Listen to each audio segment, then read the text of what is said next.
to address the Assembly.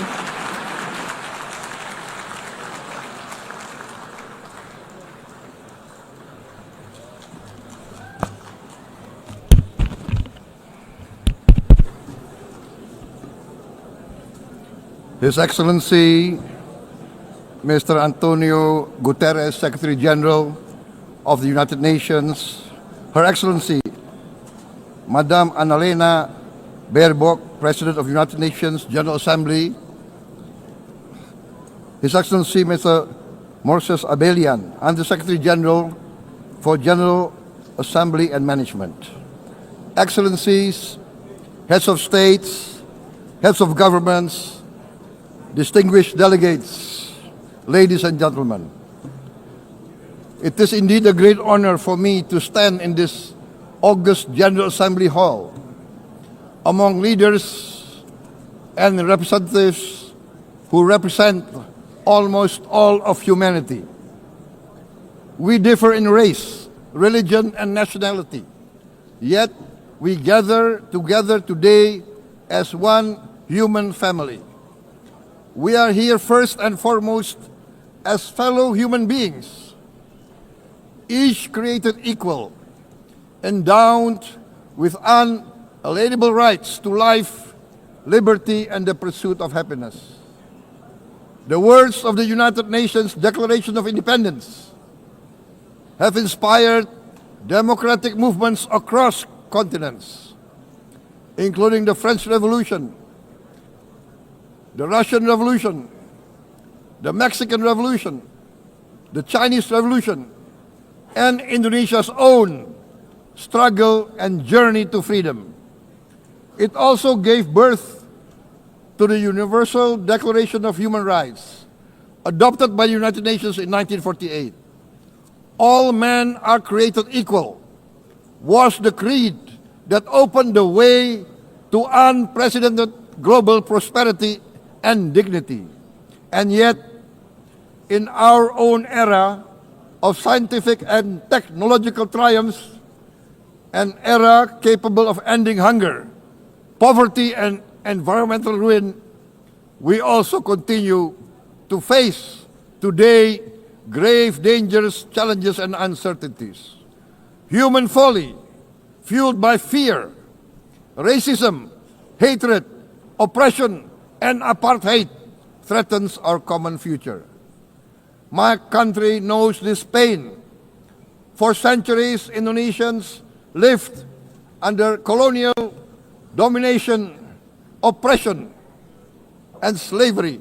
We were treated less than dogs in our own homeland. We Indonesians know what it means to be denied justice and what it means to live in apartheid, to live in poverty, and to be denied equal opportunity. We also knew what solidarity can do. In our struggle for independence, in our fight to overcome hunger, disease, and poverty, the United Nations stood with Indonesia and gave us vital assistance. Decisions made here based on human solidarity by the Security Council and this Assembly gave Indonesia independence, international legitimacy, opened doors, and supported our early development through the efforts of the United Nations Children's Fund, the United Nations Food and Agriculture Organization, the FAO, the World Health Organization, and many, many other United Nations institutions. And because of that, Indonesia today stands on the cusp of shared prosperity and greater equality and dignity. Madam President, Excellencies, our world today is driven by conflict, injustice, and deepening uncertainty. Every day we witness suffering, genocide, and blatant disregard for international law and human decency. In the face of these challenges, we must not give up. As the United Nations Secretary General said, we cannot give up. we cannot surrender our hopes or our ideals. We must draw closer, not drift apart. Together we must strive to achieve our hopes, our dreams. The United Nations was born from the ashes of the Second World War that claimed scores of millions of lives. It was created to secure peace, security, justice, and freedom for all. We remain committed to internationalism, to multilateralism, and to every effort that strengthens this great institution. Today, Indonesia is nearer than ever before to meeting the Sustainable Development Goals of ending extreme poverty and hunger. Because years ago, this very chamber chose to listen and uphold social and economic justice. We will never forget. And today, we must never be silent while Palestinians are denied that same justice and legitimacy in this very hall. Excellencies, Thucydides warned, the strong do what they can, the weak suffer what they must. We must reject this doctrine. The United Nations exist to reject this doctrine. We must stand for all, the strong and the weak. Might cannot be right. Right must be right. Indonesia today is one of the largest contributors to United Peacekeeping Forces. We believe in the United Nations. We will continue to serve where peace needs guardians, not with just words, but with boots on the ground.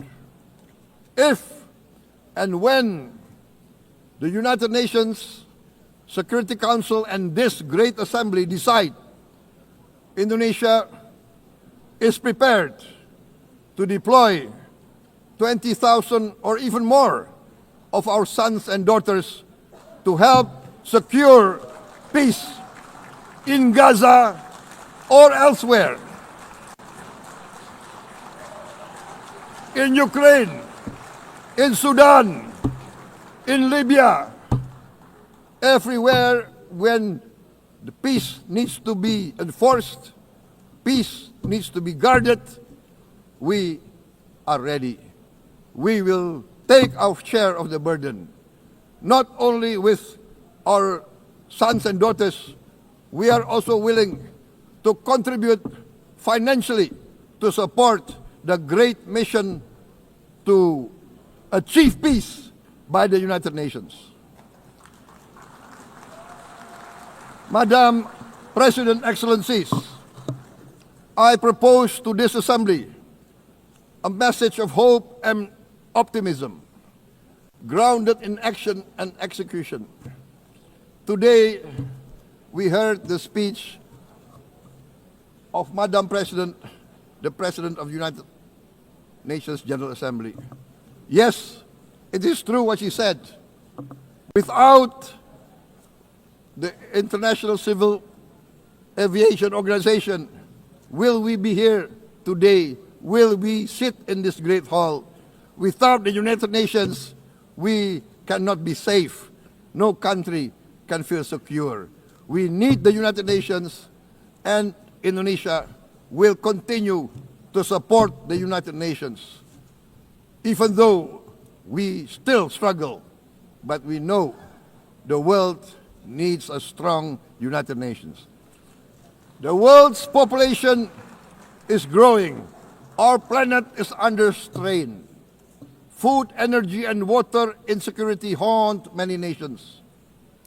We choose to answer these challenges directly at home and to help abroad wherever we can. This year, Indonesia recorded the highest rice production and grain reserves in our history. We are now self-sufficient in rice, and we are starting now to export rice to other nations in need, including providing rice for Palestine. We are building resilient food supply chains, strengthening farmer productivity, investing in climate-smart agriculture to ensure food security for our children and for the children of the world.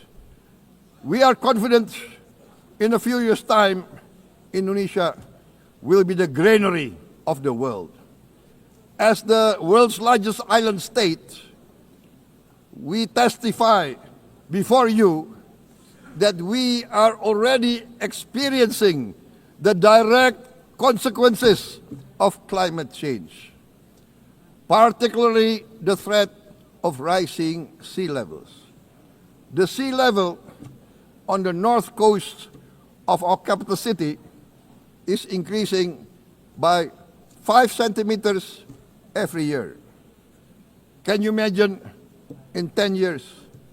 Can you imagine in 20 years? For this, we are forced to build a giant seawall, 480 kilometers in length. It will take us maybe 20 years, but we have no choice. We have to start now. Therefore, we choose to confront climate change not by slogans, but by immediate steps. We are committed to meeting our 2015 Paris Agreement obligations. We aim to achieve net zero emission by 2060, and we are very confident we can achieve net zero emission much earlier. We aim to reforest more than 12 million hectares of degraded forest, to reduce forest degradation, to empower local communities with quality green jobs for the future. Indonesia is shifting decisively from fossil fuel-based development towards renewable-based development. From next year, most of our additional power generation capacity will come from renewables. Our goal is clear: to lift all of our citizens out of poverty and make Indonesia a hub for solutions to food, energy, and water security. Madam President, Excellencies, we live in a time when hatred and violence can seem to be the loudest voices. But beneath this loud noise lies a quieter truth, that every person longs to be safe, to be respected, to be loved, and to leave a better world to their children. Our children are watching. They are learning leadership not from textbook, but from our choices. Today, still, a catastrophic situation in Gaza is unfolding before our eyes. At this very moment, the innocent are crying for help, are crying to be saved. Who will save them?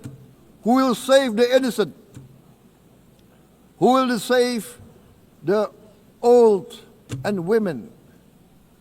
Millions are facing danger at this very moment.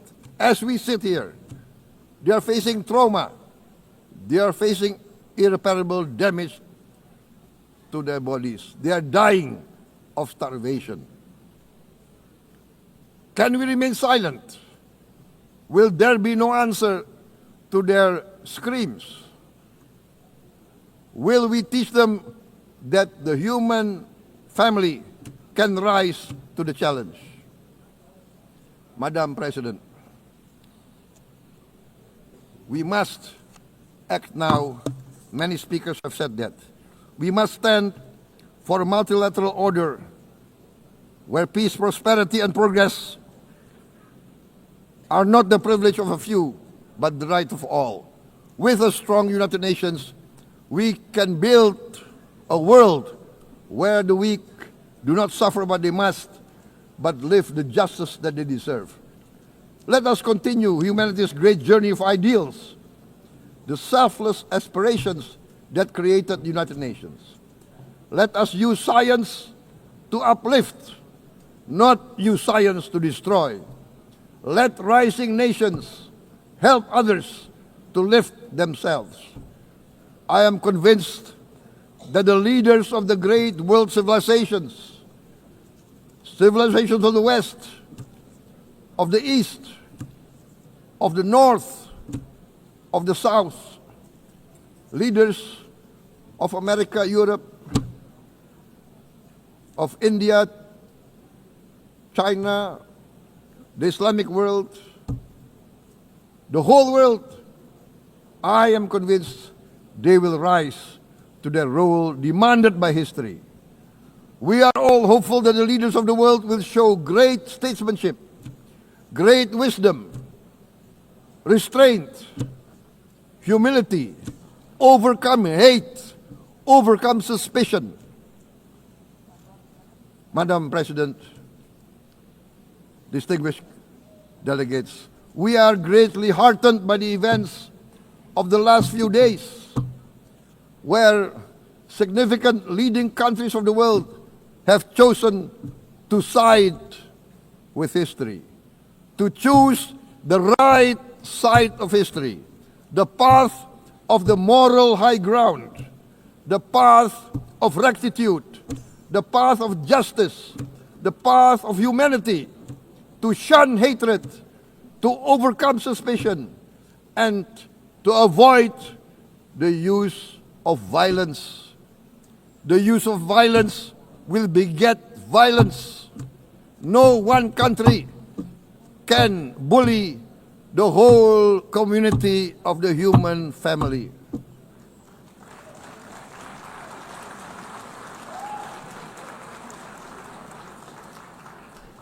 We may be weak individually, but the sense of oppression, the sense of injustice has proven in the history of mankind that this sense of injustice, this sense of oppression will unite into a strong force that will overcome this oppression, that will overcome this injustice. To close, I would like to reiterate again Indonesia's complete support for the two-state solution in Palestine. We must have an independent Palestine, but we must also recognize, we must also respect, and we must also guarantee the safety and security of Israel. Only then we can have real peace, and no longer hate and no longer suspicion. The only solution is this two-state solution. Two descendants of Abraham must live in reconciliation, peace, and harmony. Arabs, Jews, Muslims, Christians, Hindus, Buddhists, all religions, we must live as one human family. Indonesia is committed to being part of making this vision a reality. Is this a dream?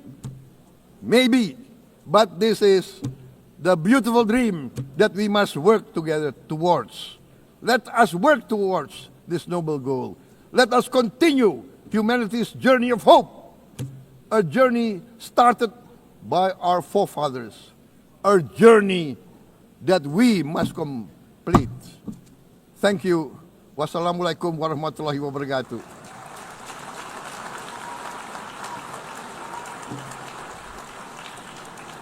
Shalom. Om Santi, Santi, Santi Om. Namo Buddhaya. Thank you very much. May God bless us all. May peace be upon us. Thank you very much. Thank you. On behalf of the Assembly, I wish to thank the President of the Republic of Indonesia,